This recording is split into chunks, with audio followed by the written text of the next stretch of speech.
Hello, नमस्कार दोस्तों, स्वागत है आप सभी का हमारे YouTube channel UP board boss में। तो हम लोग पढ़ रहे हैं प्रकाश और प्रकाश में आज का हमारा टॉपिक है अवतल दर्पण द्वारा प्रतिबिंब का बनना।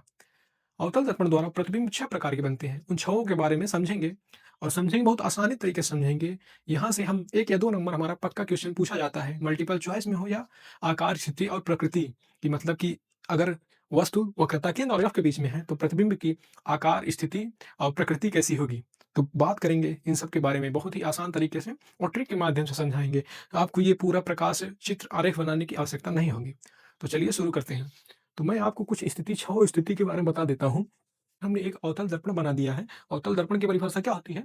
जिसका परावर्तक पृष्ठ अंदर की ओर धँसा हुआ होता है, उसे हम अवतल दर्पण कहते हैं। आप लोग को पता होगा। और इसे हम जो दर्पण का परावर्तक पृष्ठ का मध्य बिंदु होता है, उसे हम ध्रुव कहते हैं, उसे हम P से प्रदर्शित करते हैं और इसे वक्रता केंद्र C कहते हैं, हम इसे फोकस कहते हैं। ये आप लोगों को पता होगा, हमने वीडियोज़ डाली हैं और पहले ही, और इसको हम मुख्य अक्ष कहते हैं। तो इसमें अवतल दर्पण में 6 कंडीशन होती है वस्तु के स्थिति के हिसाब से। उसी प्रकार 6 प्रकार की तब इमेज भी बनती है। वस्तु की स्थिति जैसे होगी, जैसे-जैसे चेंज होगी, वैसे-वैसे इमेज भी चेंज होगी। तो चलिए हम समझेंगे बहुत ही आसान तरीके से। अगर आप थोड़ा-सा भी ध्यान करेंगे, तो आपको बहुत ही अच्छे तरीके से समझ में आने वाला है।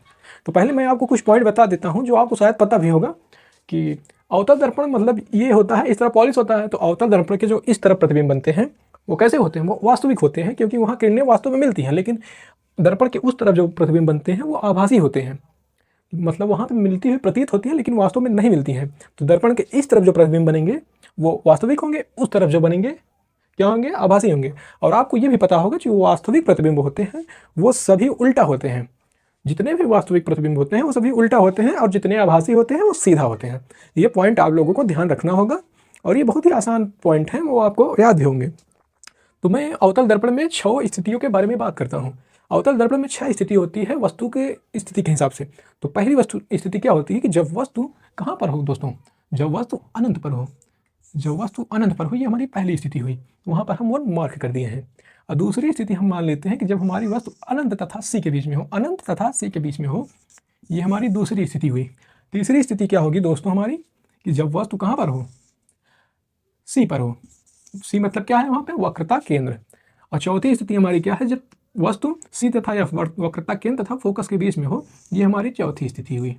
पांचवी स्थिति क्या बनेगी दोस्तों? कि हमारी वस्तु कहाँ पर होगी? फोकस पर। छठवीं स्थिति ध्रुव तथा फोकस के बीच में। ये रही हमारी 6 स्थिति। अब इन 6 स्थितियों से कुछ मतलब 6 स्थिति यहाँ पर वस्तु की है, तो 6 स्थितियों से प्रतिबिंब की भी स्थिति होगी, प्रतिबिंब का आकार होगा, प्रतिबिंब की प्रकृति होगी। तो उन सब के बारे में बात करते हैं। तो जब पहले हमारे वस्तु का प्रतिबिंब वस्तु अनंत पर होती है, तो उसका प्रतिबिंब कहाँ बनता है? फोकस पर। तो यहाँ पर फोकस के नीचे हम 1 लिख देते हैं। जब वस्तु अनंत पर होगी, उसका प्रतिबिंब उल्टा बनता है, वास्तविक बनता है, और कहाँ? फोकस पर बनता है। और दूसरा कहाँ पर है?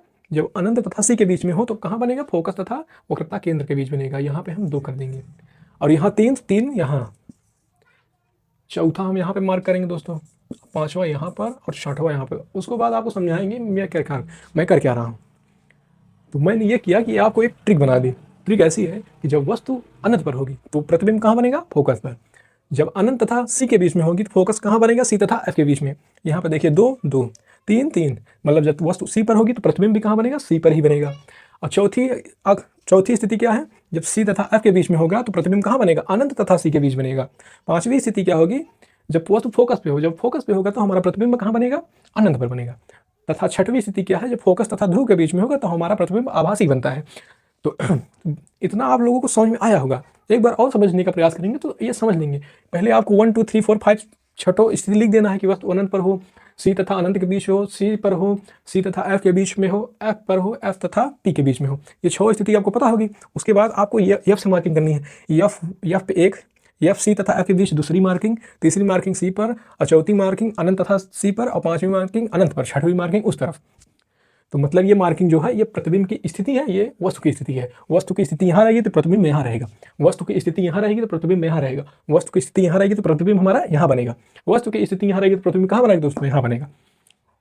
तो आप लोग समझने का प्रयास करेंगे तो बहुत ही आसान भाषा में समझ सकते हैं। ऐसे हमारा बहुविकल्पी में क्वेश्चन आता है। मान लीजिए कि जब वस्तु C पर है, तो हमारा प्रतिबिंब कहाँ बनेगा?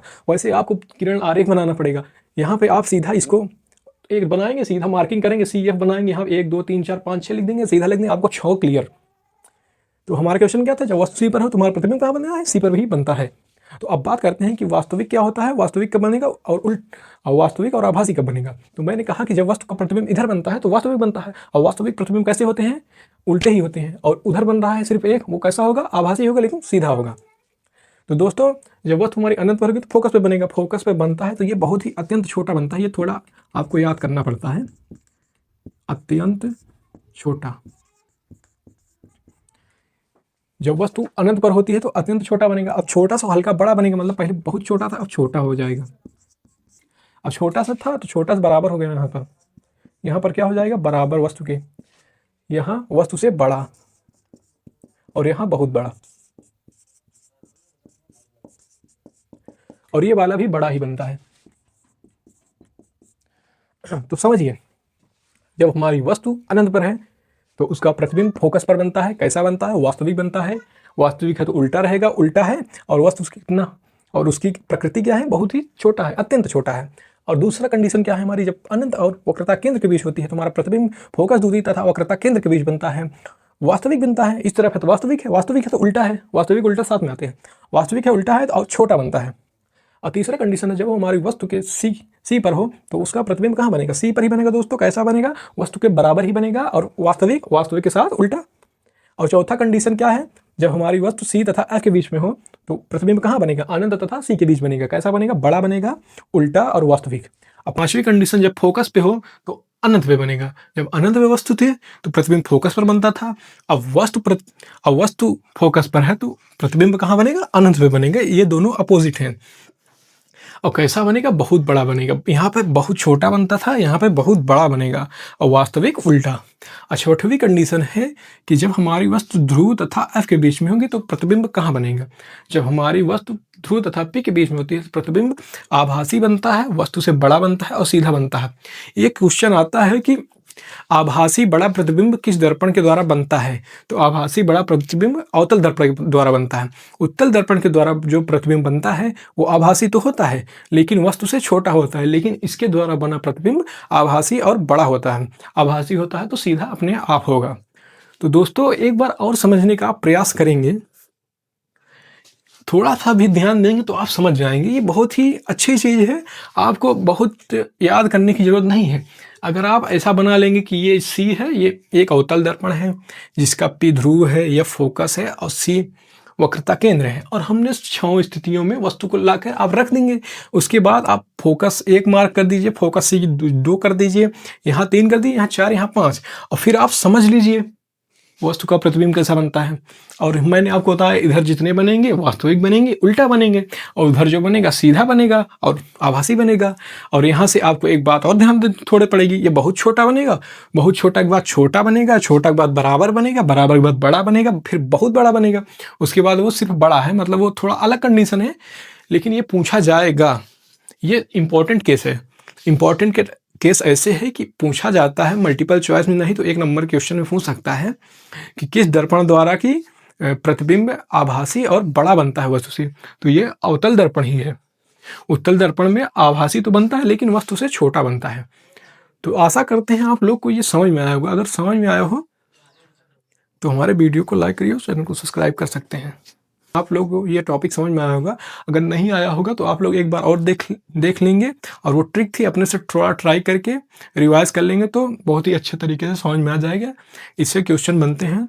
तो अगर आप इसी तरीके से पढ़ना चाहते हैं तो हमारे चैनल को सब्सक्राइब कर सकते हैं। मिलते हैं किसी और वीडियो में, तब तक के लिए बाय बाय।